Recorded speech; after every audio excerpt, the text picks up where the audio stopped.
All right, good evening, everyone. I'm ready to call the Audit and Finance Committee meeting to order. It is May 28th, 2020, and we have made it again through another COVID month. And I'm glad to see everyone looking healthy and wealthy and wise tonight. I hope you're enjoying this nice hot weather. And so right now I'm going to ask Majority Counsel Kevin Canizero to take a roll call for me. Absolutely. Mr. Peter? Present. Mr. Bergdorf? Here. Mr. Clay? Here. Mr. Grimm? Here. Mr. Ray Joyce? Here. Ms. Lakakis? Right here. Mr. Mayo? Here. Mr. O'Brien? Here.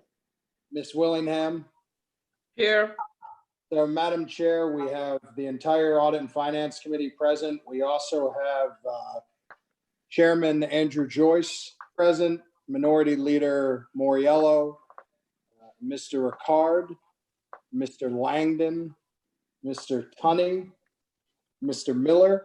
We also have the Sheriff Apple, here with us. In terms of executive staff, Mr. McLaughlin, Commissioner Thalen, and Sean, I think Dave Riley may be there also. With Arna Silgme, Minority Counsel, and I believe that's Okay, so is that everyone? Yep, and we have a quorum and are all set to go, Madam Chair. All right, so we'll get started right now. The first order of business for this evening, I would like you to approve, I need a motion to approve the previous meeting minutes. Motion, Madam Chair. Okay, I have a motion by, Second. I have a motion by Mr. Peter. I have a second by Mr. Bergdorf. All those in favor? Aye. Opposed? Aye. All right. We'll move on to number 2. And it is a resolution amending Resolution 283 for 1992 as subsequently amended to restore the committee to fill vacancies in response to the COVID-19 related health emergency and uncertainty in the budgetary realities caused by the global pandemic. Thank you, Madam Chair. Since this is mine, I'd like to speak on it briefly. But before I go into the details of the reso, I just want to update everyone and say hello. It's nice to see everyone. Hope everyone's staying healthy and staying safe. I'm on day 89 of state active duty with the New York Army National Guard. We're closely monitoring all the reopening that's going on now. We're hoping for no new spike in cases or hospitalizations. I'm based out of the capital region. I'm very fortunate for that because you have young men and women down in the Queens and down in the boroughs, working with a medical examiner on a very tough mission, and I hope you can keep them all in your thoughts and on your minds. They're doing very important work, and we're very proud of them. Members of the legislature are doing a great job with PPE. I want to thank the sheriff, now that he's on, for the amazing job that he's done to meet all the requirements that we have for our constituents in PPE. We really thank you, Sheriff, and the legislators and the members have done a really good job getting that PPE out and getting creative. And if you need more, please contact our office and we'll get it out to you. So thank you, Sheriff, for that. We have some pretty good ideas legislatively to respond to COVID. We also have some pretty creative ideas to help out in our communities, and those will be coming out soon. An update on the budget. I'm sure many of you saw our idea to form an economic recovery commission, kind of a hybrid of membership, staff, to work together to get the budget. That was to meet the county executive's request to get the budget a month later on November 10. The county executive was not in favor of that construct. So we're back to the normal schedule. We'll get the budgets from the departments in July, and we're back to an October 10 timeframe. Many of the members of the legislature are interested in continuing on with a recovery and response type commission or task force. Some more information will be coming out with that. We have a lot of talent on the body, and we're going to put all that talent to use as we see the county through this pandemic, in coordination with all of our colleagues separately electeds and so on and so forth. So thank you for that. On the resolution in question tonight, the committee to fill has existed in one iteration or another since 1992. Its purpose has always been to provide review for positions that become vacant during the year. In economically depressed times, the committee becomes even more relevant. Review vacancies and potential savings to the county. As we have clearly entered the economic uncertainty, the committee is more relevant now than ever. This iteration of the committee to fill is based on the most recently legislative created body, with the addition of the chairs of the committee and personnel as ex officio members to provide some review by the legislature, which falls under our budget obligations anyways. For those of you wondering who is covered by this, it's simple. It's all non-elected positions. We actually amended this resolution in personnel to spell out all of the elected officials that are not affected by this. To spell it out a little bit clearer, the committee cannot be charged with withholding the filing for elected offices. For instance, if our esteemed sheriff were to hit the lottery tomorrow and retire, that would not go before the committee. We cannot appoint a new sheriff. But if a member of his staff were to do the same, that would go before the committee, same as any other separate elected. It's a good measure to have in place to review the day-to-day potential savings caused by vacant lines and why that's existed for the past 25 plus years. Never formally withdrawn, and I think that now more than ever be more suitable to be reinstituted. And we had staff go back and look at what we've done during former periods of economic downturn. And ahead of instituting a hiring freeze, which I don't know that we're going to do, I just think it's incumbent on us to lend our support to this committee and go line by line on vacant positions, have visibility on vacant positions as well. Seems like we only get those during the budget process, but we'll be monitoring it throughout the year. We have our chair of personnel and our chair of audit and finance representing the legislature, the entire legislature, not just Democrats or Republicans, but the entire legislature, in that effort. As of right now, there's no vote. It's ex officio. It's simply for situational awareness. But I'm open to discussion in terms of how successful we are, whether or not we change that. So if anybody has any questions. Mr. Chairman? Yes, is that Mr. Bergdorf? Yes, Hold on yes. one moment. Hold on one moment. I don't want to take anyone out of order. Kevin? So, Mr. Bergdorf, Madam Chair, I believe was the only one with his hand up. And then Mr. Grimm, were you next? Yeah, thanks, Monica. Okay, we'll start with Mr. Bergdorf. Go ahead. I listened to the personnel committee meeting, so I understand but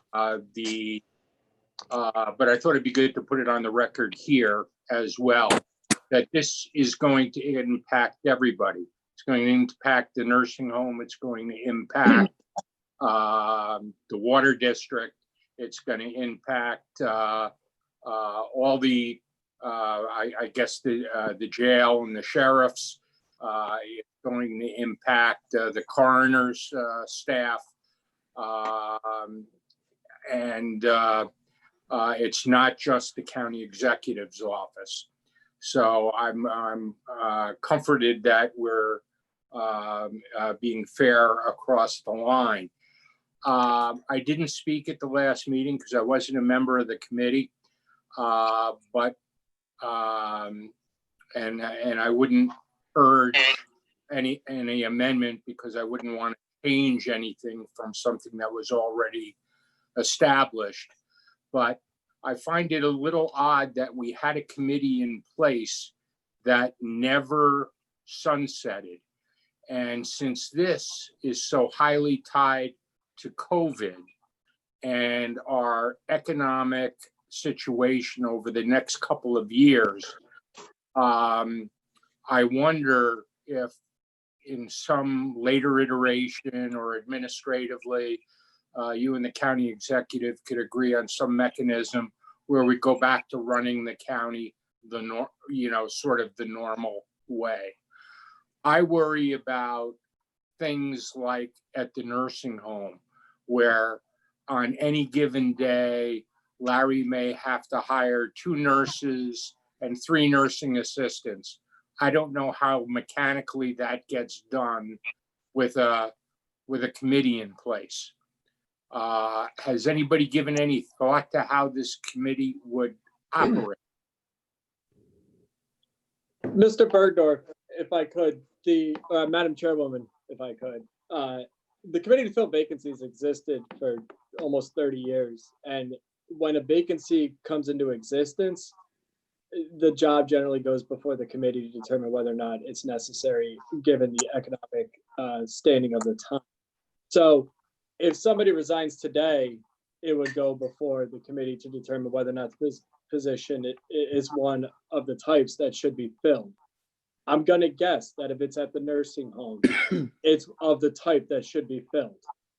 This would generally just be seeking to determine where the vacant lines are, because all vacant lines are naturally a savings to the county for the duration of their vacancy. So it's operated. I started at the county as an administrator in 2003, and I was 100% accustomed to all vacant positions go to the committee to be opened. And then we file the regular paperwork through affirmative action and civil service. So it has been already considered. Okay. Will the deliberations of this committee be transparent? Will they be open to the public? Will there be Zoom meeting or anything like that? It will operate how it previously operated in that regard. It was paperwork that I filed as an administrator, and then I got a response back, or my employer would go before them to make his or her case for the position. If it was previously open to the public, I would expect it to continue being open to the public. All right, thank you. Mr. Grimm? Thank you, Madam Chair. Yeah, I just want to be clear. We amended this resolution in the Personnel Committee. So in order to have us voting on the same thing, we'd have to agree to the amendment. And I'd ask the majority council to characterize the amendment, if you would, Kevin. Sure.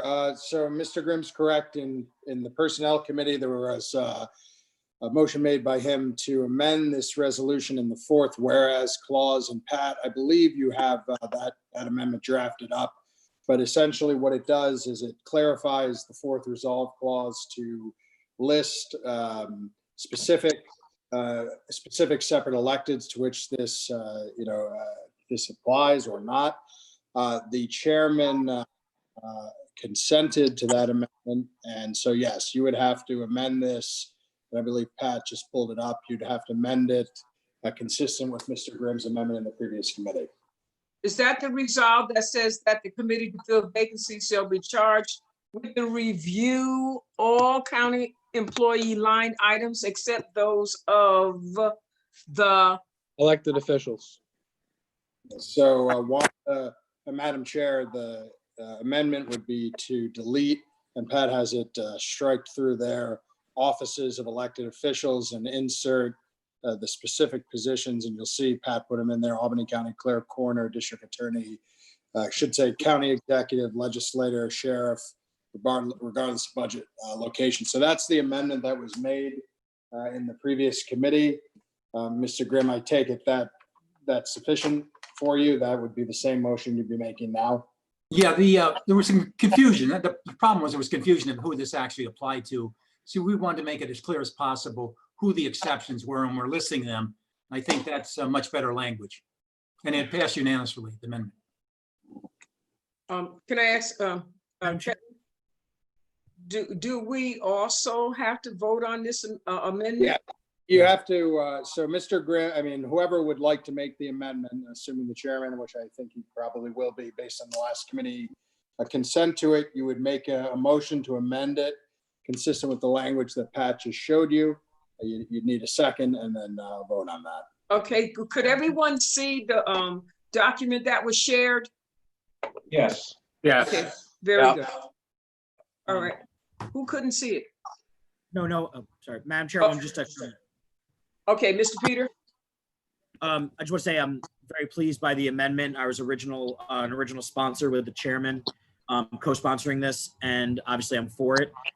So if there's no other comments, I'm happy to make a motion to accept the amendment and move it as such. I had a motion from Mr. Peter. I got a second from Mr. O'Brien. All those in favor, let it known by saying aye. Aye. Okay, opposed? No. All right, so it was unanimously passed. All right. Thank you, everyone. Okay, Now, so, Madam Chair, you need a vote Yes, on. on the- right. resume. okay, so now we're going to vote on the resolution. So I would like to have a motion. I have a motion from Ms. Lakakis. Second. Okay, I got a second from Mr. Peter. All those in favor? Aye. Opposed? Passed unanimously. All right. Thank you, Mr. Chairman. Thank you. Talk to you all soon. Bye, Andrew. Thank you. Bye-bye. All right, very good. We'll move on to number 3 now. And we are pleased to see Sheriff Apple. And again, I just want to thank you for all the hard work that you've been doing with all the PPE resources that you've been able to give us. It has been received extremely well, I'm sure, in a lot of communities. I know that it has in mine too. So we're going to begin with amending resolution number 35 for 2020 regarding the Albany County Stop DWI plan. And can I just say one thing? Please, if you're not talking, could you mute yourselves, because we're hearing a lot of background. Those are Okay. my. All right, are you ready? Okay, Sheriff Apple? Yep, you good? Good evening, Madam Chairwoman. Chairman Joyce, how are you? I hope you're safe out there. This is a matter of formality. It's resolution number 35 regarding 2020. We put it in the original resolution for the New York State fiscal year of 10/1 to September 30th of 2020. I just need to change it to the Albany County fiscal year of Jan 1, 2020 to December 31st, 2020. All right, can I have a motion? Motion. Second. Okay, I got a motion from Mr. Clay, and my second is from I'll take it. Mr. O'Brien. All those in favor? Aye. Opposed? Unanimous. Thank you. So we'll move on to number 4, amending the 2020 Sheriff's Office budget coronavirus funding. Madam Chairwoman, I believe that was pulled. We did that last month. I'm not sure how it got on the agenda for this month. Sheriff, if I may just jump in, I spoke to Doug Miller in your office. He referenced that we did, you're correct, you're absolutely correct. We approved the application and acceptance. I think he indicated to me that you guys just need a budget amendment to put the money in. If that's not needed, I'm happy, I'll defer to you, but I just wanted to. Yeah, I've got the whole thing here. I believe we're set. Okay, then I'll I'll defer to you, Sheriff, on that. Yeah, I'm looking at it now. No, I believe we're good. Okay, then Madam Chair, this can be ruled out of order then if the sheriff doesn't need this. All right, then we'll rule it out of order. Okay, number 5, we're still with the sheriff. Amending the 2020 Albany County budget regarding medical assisted treatment services at the Albany County Correctional Facility. Madam Chairwoman, I do not believe that is me. I think that might be through the mental health department. Yep, Mike, that's are you just on for that? exactly right. Sorry about that. Hold on. Real quick, thank you all. I am out of this meeting. Have a nice night. If you need any Bye. or anything, Thank you. reach out. I've got plenty. I'll see you all soon. Be safe. Thank you. Good night. Good night. All right, again, so this was for medical assisted treatment services at the Albany County Correctional Facility, Yes. but it is being handled by, Well, actually, what it is so New York State Oasis Office of what is it? I always forget. Addiction Services and Supports.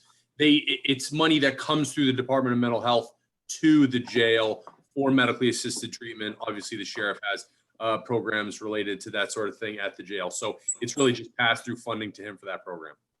so now, I thought it was my understanding that this was for care after they had left the jail, is that right? I believe it's both care within as well as connection to when they leave, like a continuation of care, correct? So it is follow-up services after they Yes, leave. yes. I think that's great. That's great. Does anyone else have any other questions on this? Chair, can I make a motion if there's no other questions? I got a motion from Mr. Peter. I got a second from Mr. O'Brien. All those in favor? Aye. Opposed? Thank you very much. All right, now I'd like to take a motion to take number 14 out of order. I'd like to make a motion to take that out of order, Madam Chair. Second. All right, I got a motion from Mr. Peter. I got a second from Mr. Clay. All those in favor? Aye. All right, so we'll now move into executive session. I need a motion. Madam Chair, before you do that, if you would just read the title, and you'll need to explain, Mr. Peters, I think will make All the right. motion. You'll need to explain why we're going into executive session on this one. Okay, it's number 14. It's authorizing the approval of a court-ordered settlement stipulation regarding real property taxes.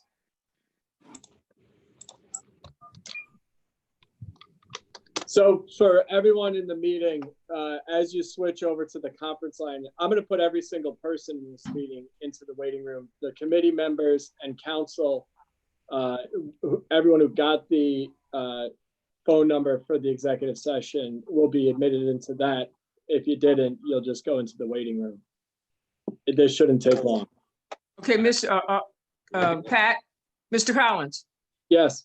did you remind them that you're going to mute them because they're still live? Yes. Well, I'm going to put them in the waiting room. So that'll be the easiest way to handle it. All right, thank you. So, Madam Chair, you need a motion to go into session. Motion to go into executive session from Matt Peter. Can I get a second? And I got a second from Ray. All those in favor? Aye. Opposed? All right, we're into executive session.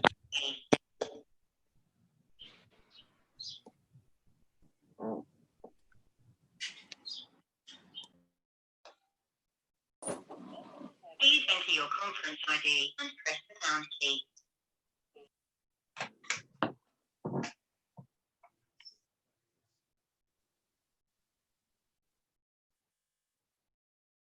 Please enter your conference ID and press the pound key.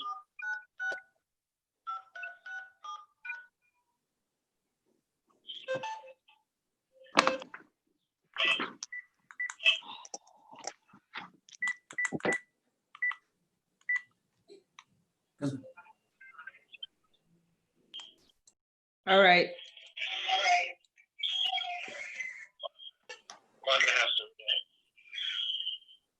You want me to mute?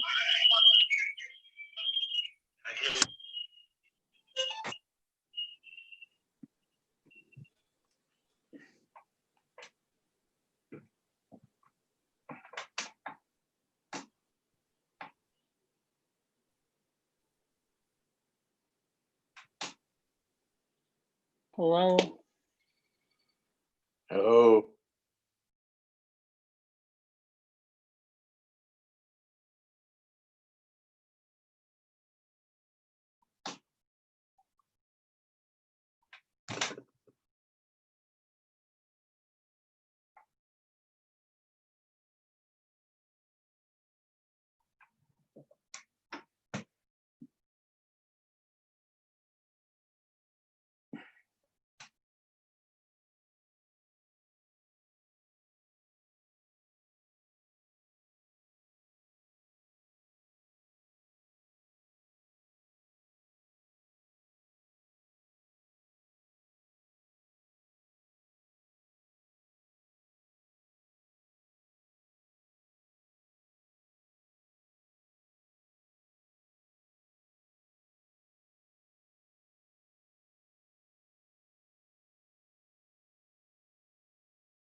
So Madam Chair, we're just waiting on, we have almost everybody back, it looks like.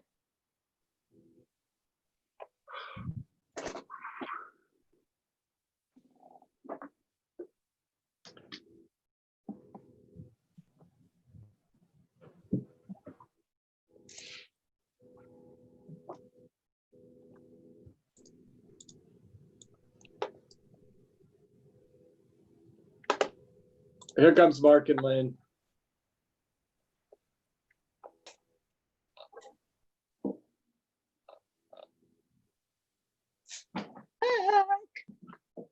And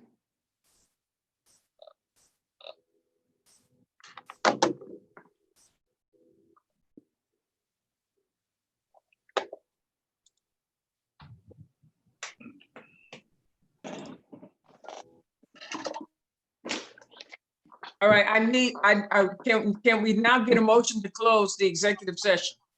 Motion, Madam Chair. All right, I got a motion. I got a second. Second, Second. Mr. O'Brien. Okay, very good. All right, so now, we Madam got Chair? yes, As I made the motion to go into executive session, I just wanted to clarify that that motion was made because we were discussing pending litigation. And I just want to clarify that was why we went into executive session. Just confirming with majority counsel, is that the correct, I use the correct definitions and stuff just to make sure and to clarify why we did that? yes, and I think we had a vote, but Madam Chair, if you'll indulge me, can we just have another vote? Mr. Peters explained that perfectly. I want to make sure we have the vote to close executive session fully. So I that didn't- I made- okay, you want to repeat your motion, please, Mr. Peter? Sure, I'd like to make the motion to close and get out of executive session with the caveat, just to explain that the original motion to go in was so that we could discuss a pending legal matter and litigation involving the county. I second that motion, Madam Chair. Thank you very much. All those in favor? Got a motion and a second. All those in favor? Aye. Opposed? Okay, so now I need a motion to approve number 14, authorizing the approval of a court-ordered settlement stipulation regarding real property taxes. Motion? I got a motion from Mr. Mayo. Second. I got a second from Mr. O'Brien. All those in favor? Aye. Opposed? Unanimous. We are now on to number 6, Madam Chair. six. Number six. Number 6 is amending resolution number 517 for 2017 regarding the project labor agreement for the Albany County Nursing Home Project. Hey, Madam Chair, I believe, this is Mike. I believe Commissioner Thalen's going to take this one if he's still here. Yes, Mike, if you don't mind, I have it here. Can you hear me? Yep. All right, good. Okay, Yes. what happened to Mr. Slatsky? He does not able to get on the Zoom thing. He said that he can make himself available whenever for you. Whenever wasn't now though, right? It was a little bit later notice on that he tried to work through this. He was not on site, so. I have a sneaking suspicion the 20-minute executive session may have thrown him from a loop. All right, Mr. Thalen. Yes, Madam Chair. So the nursing home is requesting here to extend the current PLA out as the project is expected to end somewhere in the fall. And the completion of all necessary paperwork probably done by June 30th of 2021. So the request is to extend that out to cover that time frame. Madam Chair, Yes, Mr. Clay. I have a few questions since I was essentially a party to that PLA agreement. I don't, unless I miss the information, I don't recall receiving the information in a timely fashion from the contractors via the your office. So I don't understand any of this. I mean, we had an agreement with a PLA that be a 15 and 8, 15, 23% total. That's MWBE participation. Where is that at? Did we make that? Are we there now, or where are we? Good question. So, Madam Chair, this is Sean here. Yes, Mr. Clay, I wholeheartedly hear you on this, and I will take direct responsibility on this, as I was as disappointed to hear what happened as I know you are disappointed right here, because I personally said that this should not happen again to you, and that this is not acceptable.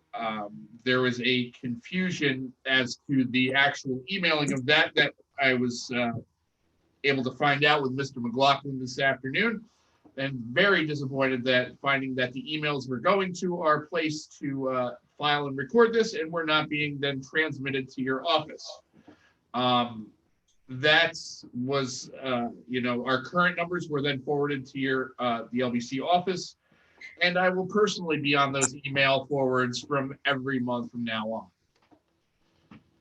And if I could add to the commissioner's point, Madam Chair, I've been in contact with Mr. Williams from your office and provided this month's, there's a month lag. So March's information at the end of this month, which is coming up shortly, we should be able to provide the April information. And I have all of the information back. I got that directly from the contractor this afternoon when we were able to determine that they hadn't been providing that information. I believe Mr. Williams has requested that information, and so that request came through to me at 6:17, as a matter of fact. So I will be following up after this meeting and tomorrow morning to get that information to all the members, and of course Legislator Clay as well.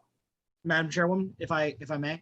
Mr. Peter, Mr. McLaughlin, do we generally know? I mean, I understand that obviously Mr. Clay's staff and the chairwoman's staff is going to have to evaluate this, but generally speaking, are you aware that in the monthly reports, did they hit their targets? Sorry, I was on mute. No problem. I just forwarded the document that was sent to us. I actually didn't even look at the statistics. I do not know if we are within, we solved this issue. I spoke to the chairwoman here when I was walking out the door to come home to get ready for these meetings at 5 o'clock. So I don't, but I will be able to, so when does this need? Calculate the number quickly. I'd have to remote into my desktop to get the information. Respectfully, and I understand, like, listen, you've given an explanation. The information is now with who it needs to be. But in order for us to continue along with this and obviously expand something, we have to, make sure that both Mr. Clay and Chairwoman Willingham's concerns are met before we continue this. When is the latest this can be approved so that it's not stopped? And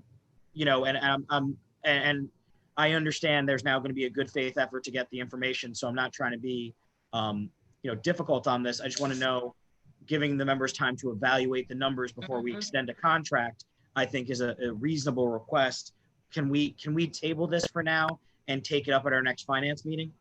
I would prefer that we kind of govern this according to how we've done other scenarios, in the sense that it's passed out of committee with the expectation that the information is provided. It can then be sent back to committee by the chair at the meeting, should the information that's provided not be adequate. But like I said, I have every piece of information all the way back to the beginning of the project that I'll be forwarding within the next day to the Legislative Black Caucus to fulfill, and of course, whatever analysis of those numbers that needs to be done, that can be done without a problem.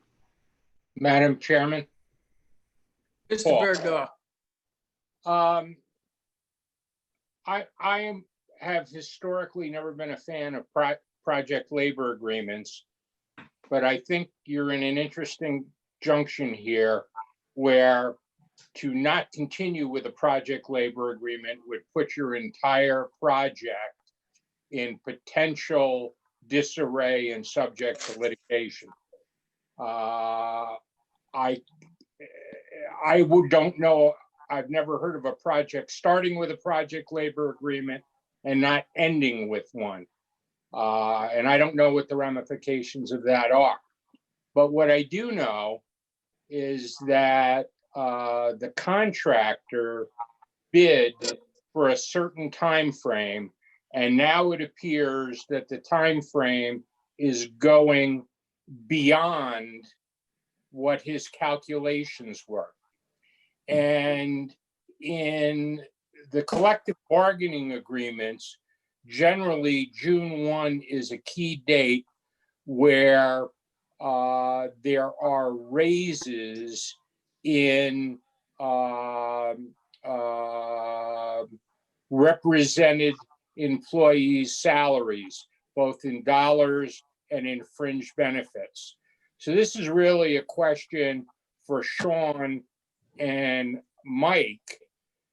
Has the delay, will it have any delay claim financial ramifications for Albany County? And if so, do we know what they are, and who is, act of God, COVID. I don't know what construction they continue to do out there or not, but adding another year to a project is generally a very expensive proposition. So I would like to know, I will support this sort of with trepidation, but what is the fiscal effect of extending this project beyond its completion date? So, if I may, Mr. Bergdorf, and then, this might need a little bit more clarification as to give you a real timeline. The COVID situation out there, while, wasn't impacting the construction, it wasn't to put us back a year delay total here. So, I do believe that the extension of this for the full year to June 30th of 2021 is to cover all the dot your I's, cross your T's in case there was any kind of comeback or any kind of, adjustments that have to be done to the building, minor projects. But the completion, forecast is of late fall, early winter. At this time. So, and then that is, something that I can have Gilbane draw up the actual timeline deadline on that, and also, any outstanding things that they might find that are not going to meet their timeline. So, well, once again, Gilbane's participation is extended. Are they charging us more for that? No. Gerson's, are they going to honor their original contract price, even though they are into perhaps another collective bargaining period? These are things that I would like to know. And Madam Chairwoman? Yes, and then I'll let you speak, Mr. Peter, but then I have something to say. Go ahead, Mr. Peter. Sure. To follow up and just to and depending obviously what my Madam Chairwoman, you feel we should do, the only way I'd be comfortable moving this forward is two things. One, Mr. McLaughlin did state that if the numbers weren't to the agreement and things of that nature, the chairman could send it back. But I would also request, Mr. Bergdorf's statements were accurate, that I would like a report before this goes to the floor from the executive staff that one outlines where their numbers are compared to where they thought, and then what type of, if any, additional cost compared to the contract such an extension will cost because of the whatever delays and things of that nature. So, Mr. Thalen, I have a question for you. All right, so based upon some of Mr. Bergdorf's remarks, can you tell me why they want the extension if they don't see it going past the really see it going past the original date and it really wasn't impacted by COVID? So the anticipated timeline for this is that you would be done somewhere around the summer of 2020. And while being close, that's, summer of 2020, I believe, what would that start in September? And in 3 weeks. Yeah.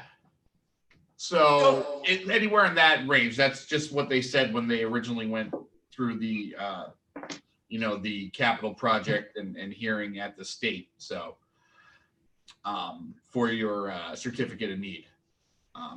So when that whole timeline was built there's been minor adjustments, and this is a couple months to the end of the term here. We can definitely get the report, and we will definitely look at the other contracts and give you a summation of any other contracts that would expire, and if anything else is in, lieu of, outside of what's already been contractually negotiated. But at this time, I don't believe there is. Okay, so I'd like to, excuse me. So we have been going back and forth trying to get numbers. And it was warm out when the last time we met and talked about almost for a year for that project where no numbers had been given. And then when they finally gave us something, they had not met the numbers. Now you're saying this is supposed to be end at possibly the end of the summer or the beginning of the summer, which I thought we were into the summer. The end of fall. Yeah, okay, the end of the fall. Tentatively. I don't have the timeline project right in front of me.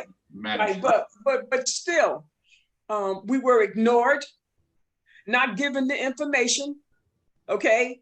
And now tonight, you want us to move forward, to extend this project labor agreement. And I heard what you said, Mr. Bergdorf. You never heard this, that, and the other. But the one thing I do know is that they had not met those numbers. So what is the implications as far as the parties involved, because they didn't meet the numbers? That we got a project labor agreement that was meaningless? And we won't know that until we see what the numbers are. And the problem, if you want to look at it, is like this. Going into this, we already know what the unemployment rate was for minorities. In this, now we know what the unemployment rates are for minorities and how horrible it is.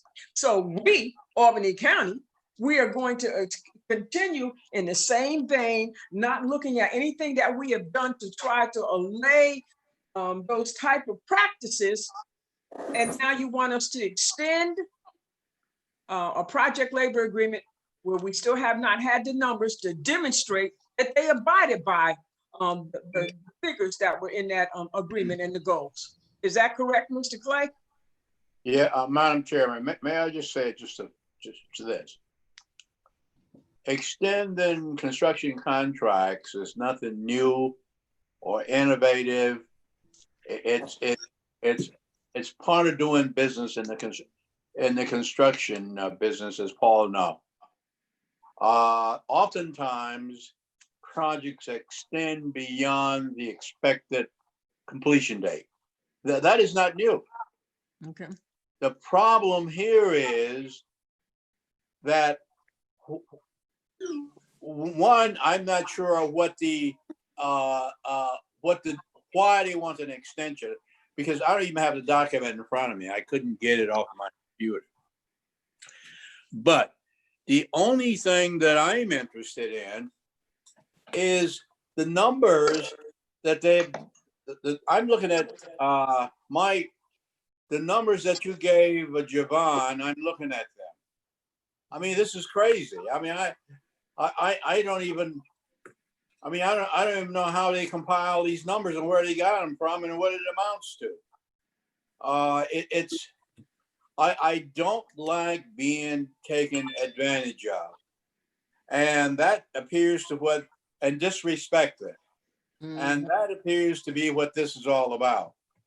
They just, we had that long meeting with the county executive, with the labor leaders, and with myself and Camiso and others. And we went through all that shouting and screaming and cursing for what? It was all crap. It was meaningless, because apparently no one really sincerely meant what they were saying or put it on a piece of paper. So, Madam Chair, I don't really care about the extension. The extension to me is meaningless. I mean, I want to know what they're going to do. That's all. Are they going to try to do something with these numbers or not? Thank you. Mr. O'Brien. I agree with you, with Mr. Clay, and also with you, Wanda. And it's these numbers aren't provided. I think we should just table it until they are provided.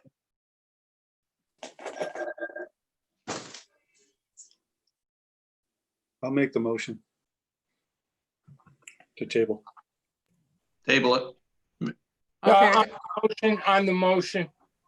Pardon me? There's a motion on the floor. We have to vote on the motion before there's a question. Nobody has seconded yet, so. Yes, Mr. Mayo and I seconded Mr. Bergdorf. I So, raised my hand. so Madam Chair, with due respect, Mr. O'Brien, Madam Chair, this is your committee. You decide who's called on. So that's your call to make, Madam Chair. Mr. O'Brien has made a motion and Mr. Mayo has seconded. All those in favor? Aye. Aye. Those opposed? No, No, Mr. Grimm and Mr. Bergdorf, is that what I hear? yes, correct. Mr. Canizero? So the motion then to table passes, sounds like 7-2. Was there anyone other than Mr. Grimm and Mr. Bergdorf opposed? No, 7-2, the motion carries the table. All right. So the motion passes to table. All right, so we'll move on now to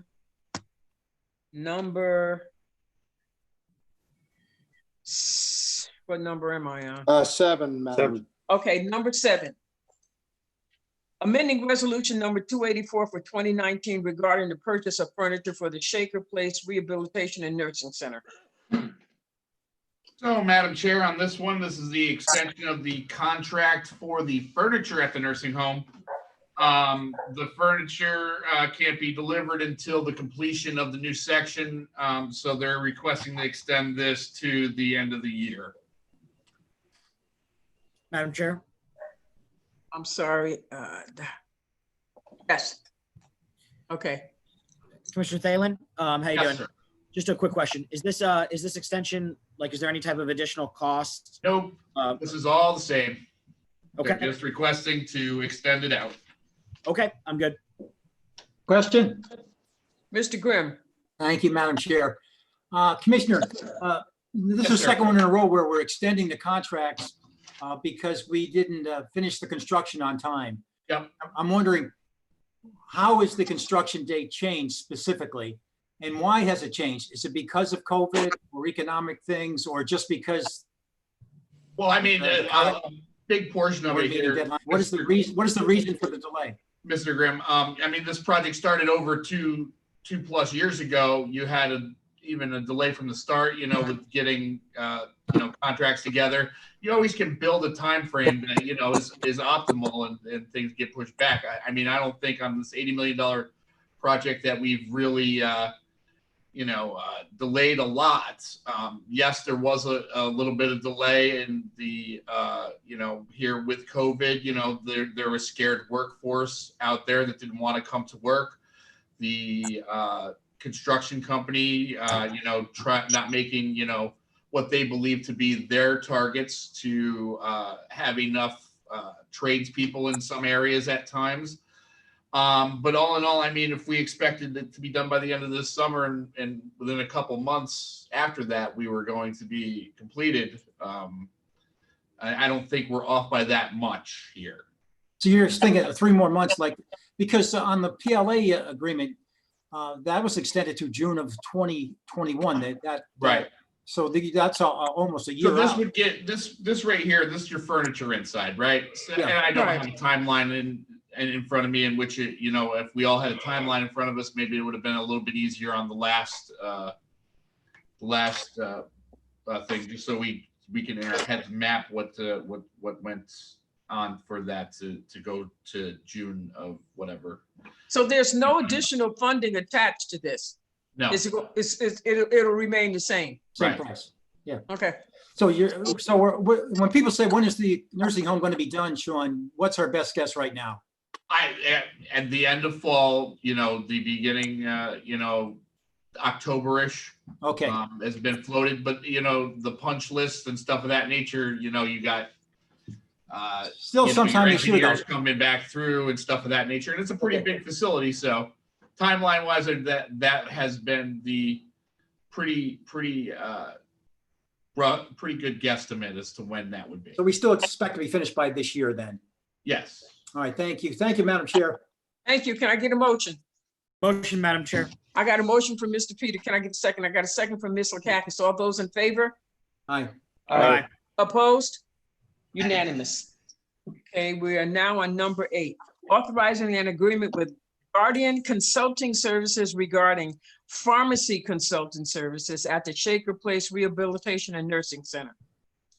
Yes, ma'am. This is this service provides the independent auditing of the medication and the systems out there of that deal with the medications for the residents.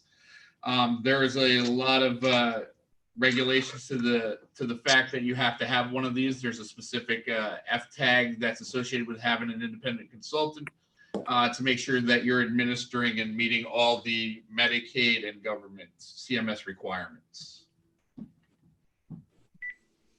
Can I get a motion? Motion. I got a motion from Mr. Peter. I got a second from Mr. O'Brien. All those in favor? Aye. Opposed? Unanimous. Okay, we're on to number 9, authorizing a license agreement with the Albany County Airport Authority and the Federal Aviation Administration regarding the removal of problematic vegetation. Yes, Madam Chair, thank you. So we were contacted by the Airport Authority and the FAA. There's some vegetation and some trees that are beginning to encroach in the operation of the radar tower. I'm sure a lot of you know that over in that area, there's a radar tower. There's a map attached to the RLA. And some of those trees, it's been 30 to 40 years since they've been trimmed. So this is just a license agreement to allow them to come onto our property and trim back that vegetation for the proper operation of the radar tower. Madam Chair, Mr. Grimm, thank you. Mike, who's paying for this, the authority or the county? We only provide a license agreement. Well, I assume the FAA is actually paying for it's the FAA tower. It's not the Airport Authority's tower. So the FAA is paying for it. Okay, because it says no fiscal impact. You're saying it's no fiscal impact to the county. Obviously, somebody's got to pay to the trees, which might be the FAA is what you're saying. Madam Chair. It is the FAA. Yeah, there's that statement on there that no fiscal impact is specifically. Okay, thank you, Madam Chair. Madam Chair. Mr. Peter, If there's no other questions, I'd like to make a motion to move this. I got a motion from Ms. Peter. I got a second from Mr. Ray Joyce. All those in favor? Aye. Opposed? Thank you. All right, number 10. Authorizing the submission of a grant application to the New York State Division of Homeland Security and Emergency Services regarding the state homeland security and law enforcement terrorism prevention programs. Yes, thank you, Madam Chair. So this is just a permission to apply through the UOG, which is the group of folk. The feds have asked that all of the county entities apply together this year, whereas in the past, you may have seen this come through separately for each, it would have been the sheriff, and maybe IT, and then health. This year, it's going to come through, they asked this suit as one authorization. Question? Mr. Grimm? Thank you, Madam Chair. Mike, a couple questions. There's two contracts here. One is for cybersecurity, Yes. and I'm wondering, what are our big challenges now? What do we have to do for cybersecurity right now? What are the biggest challenges and concerns that we have, from the county level? Well, cybersecurity is actually really, I mean, while there is some, I suppose, COVID related stuff, if you remember, there had been a bunch of ransomware attacks and things of that nature that had occurred. So that is really, prevention of that sort of thing has been the primary focus from an IT perspective. I mean, IT obviously has been working on a whole host of things related to COVID in the sense of increasing remote access safely. But this is kind of falling into both those pots. But a lot of it is the big focus on the ransomware attack stuff. And the second one, because it's just strange, because it's for the sheriff's office, but it's for target hardening for election sites. Do you have any idea what that is? No, that's probably a better question for the sheriff. I'm sorry. Yeah, I figured, no. If you guys figure that, somebody get back to me on that, because I haven't seen that term ago and I wonder what it was. Yeah, sure. I think, I can get back to you. That's not a problem. Thanks, Mike. Thank you, Madam Chair. All right, thank you. Can I get a motion? I got a motion from Mr. Peter. I need a second. I got a second from Mr. O'Brien. All those in favor?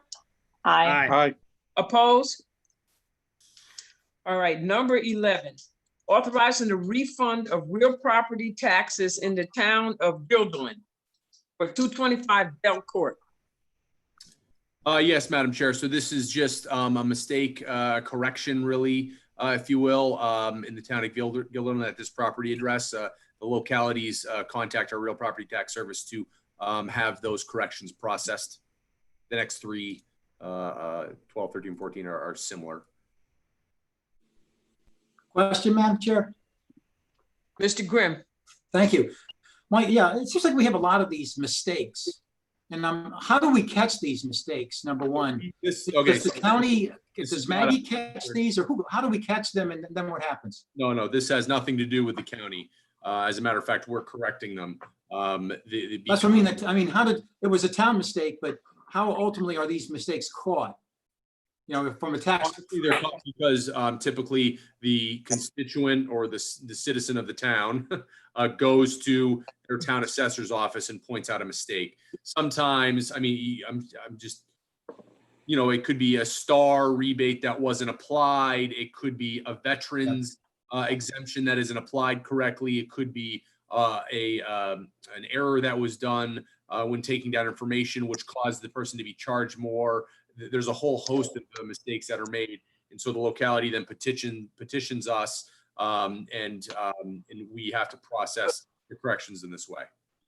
All right, so the homeowner really has to know, because if they don't know that mistakes made, they're probably out the money then. It's only when somebody says, hey, wait, look, this is the law, and then they take it to you and you said, they're right. And then we have to vote for a refund. By the way, when we vote for a refund on this, who sends the check and how quickly does that occur? So the check would come from the locality. Okay. Or I take that back. I'm sorry. The check would come from us, and then that funding would be charged back to the locality. Okay. Thank you. And I guess the answer to your other question is that, a famous former real property tax service director said, be sure to read your tax bill and every detail in it. Yeah, no, it's complicated stuff though. And so I fear that people who don't know the law are missing out on what's they're entitled to. Thank you. Could be. Thank you for pointing that out. Can I get a motion? Motion, Madam Chair. I got a motion from Second. Mr. Peter. I got a second from Ms. Lakakis. All those in favor? Aye. Opposed? Unanimous. Number 12. 12, authorizing the refund of real property taxes in the town of Guilderland, 45 North Bridge Drive. Motion. Second. Okay, I got a motion from, was that Ms. Okay. Lakakis? It And I was. got And I got a second from Mr. Peter. All those in favor? Aye. Aye.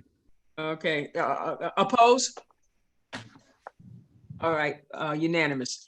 And then our last one for the evening, and then I'll be calling for adjournment, authorizing a correction to the tax roll for the town of New Scotland.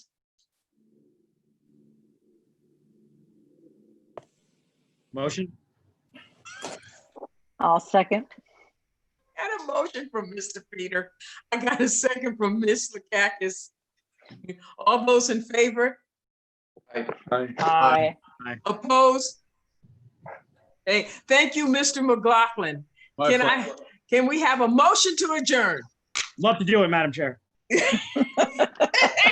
I'd love to second that emotion. And I got a second. Is that a motion? Say second that motion or emotion? I second that emotion. Okay, all right. Thank you very much, everyone. And I appreciate we had 23 participants tonight. So I thank the members for coming into the Audit and Finance Committee meeting. Have a good Good night. Good night. everyone. Thank you. I know. Not everybody. Bye-bye. Bye-bye. Ooh.